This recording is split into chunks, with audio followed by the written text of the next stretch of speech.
Have you ever felt a quiet ache in your heart? A subtle emptiness, even when surrounded by the echoes of a bustling past? That feeling, dear friends, might be more than just a fleeting mood.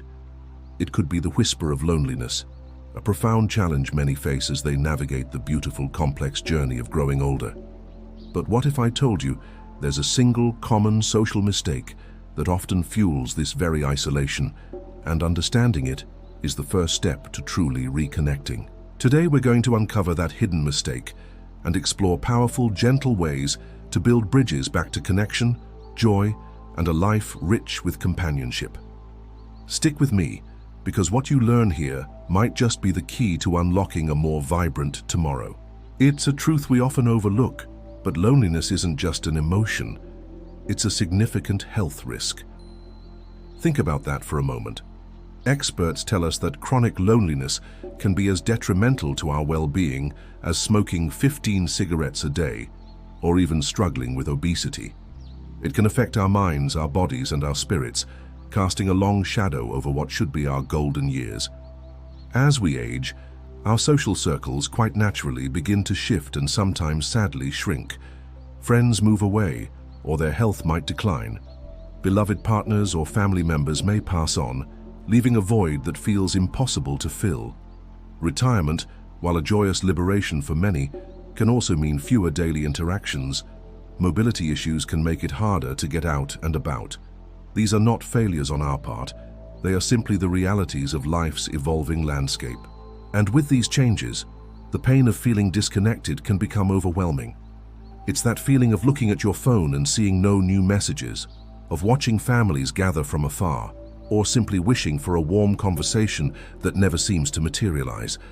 This isn't just about missing parties, it's about missing the shared laughter, the comforting silences, the feeling of truly belonging.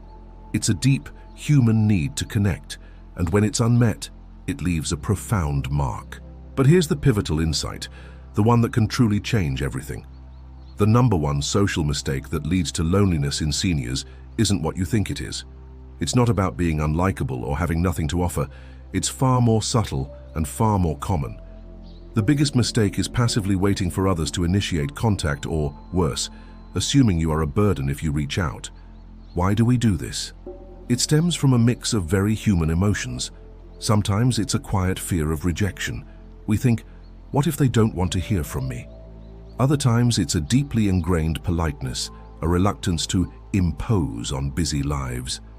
We might believe, perhaps unconsciously, that our own needs are less important, or that others have too much on their plate. Or we simply underestimate our own value, forgetting that our presence, our stories, and our wisdom are precious gifts. Consider this internal dialogue for a moment. They haven't called me, so they must be busy, or I don't want to bother them.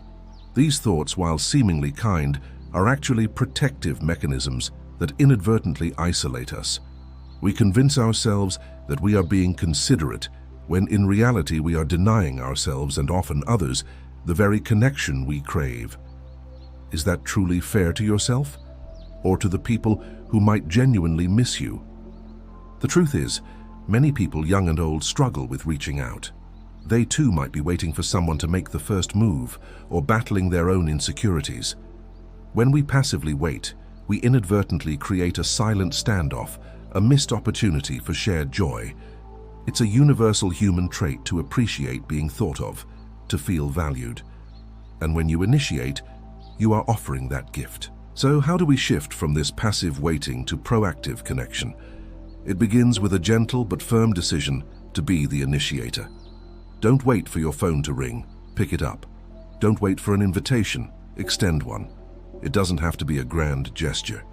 A simple text, thinking of you, how are you doing, or a brief phone call just to say hello can be enough. One of my dear friends, Sarah, found herself feeling increasingly isolated after her husband passed. For months she waited for people to visit or call, but the calls dwindled and the visits became rare. One day she decided to change her approach. She started calling old acquaintances, not with an expectation, but with genuine curiosity. It felt awkward at first, she told me. But then one friend suggested coffee, and another invited me to their book club. I realized they weren't avoiding me. They just didn't know how to reach out either. Sarah's small act of initiation truly transformed her social life. Next, open your heart and mind to embracing new connections. The world is brimming with incredible people, and many of them are looking for connection just like you. Think about joining a local club or a community group. Many libraries offer senior programs, or perhaps there's a volunteering opportunity that sparks your interest. You could even take an online class, like a creative writing workshop or a history course. Consider things you've always wanted to try. A painting class, a walking group, a card game club. These shared interests are powerful catalysts for connection. You don't have to be the life of the party. Simply showing up and being open to conversation can lead to wonderful friendships. Remember, everyone started as a stranger. While seeking new connections, never forget the warmth of nurturing your existing relationships. These are the foundations of your social life. Make an effort to truly listen when your friends or family speak, showing genuine interest in their lives, their joys, and their challenges. Offer support when they need it, and celebrate their successes with them. It's about active engagement, not just passive presence. Sending a thoughtful card, remembering a birthday, or simply checking in on someone you haven't seen in a while shows you care. These small gestures weave a strong fabric of connection, deepening bonds and reminding everyone involved how much they mean to each other. Perhaps the most challenging yet most liberating step is to actively challenge those negative thoughts about being a burden. This is where we shift our internal narrative.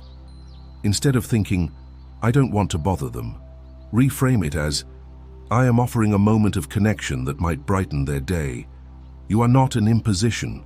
You are a source of companionship, wisdom, and unique perspective. People often appreciate a kind word, a friendly face, or a shared memory. Imagine someone you haven't heard from in a while reaching out to you. Wouldn't that bring a smile to your face? It's a wonderful feeling to know you're thought of. Extend that same gift to others. Your unique life experiences, your stories, your very presence are valuable. Believe that, and others will feel it too. In our modern world, technology can be a wonderful bridge to connection if you feel comfortable utilizing it. Video calls with distant family members can shrink miles into mere inches, allowing you to see their faces and share laughter as if they were in the same room. Social media groups specifically for seniors can connect you with people who share your hobbies, from gardening to genealogy, creating a sense of community even across geographical distances. Of course, technology is a tool, not a replacement for face-to-face interaction, but it can certainly supplement and enhance your social life, especially when physical mobility is a concern. Don't be afraid to ask a grandchild or a trusted friend to help you learn the basics. The rewards of staying connected can be immense. Finally, remember that when it comes to connection, quality often trumps quantity. You don't need a massive social circle to feel truly connected. A few meaningful relationships where you feel genuinely seen, heard, and valued can be far more nourishing than dozens of superficial acquaintances. Focus your energy on cultivating those deep, authentic bonds. These meaningful connections are built on trust, shared vulnerability, and genuine affection. They are the ones that weather life's storms, offering comfort and support when you need it most. Prioritize investing in these relationships, and you will find a profound sense of belonging.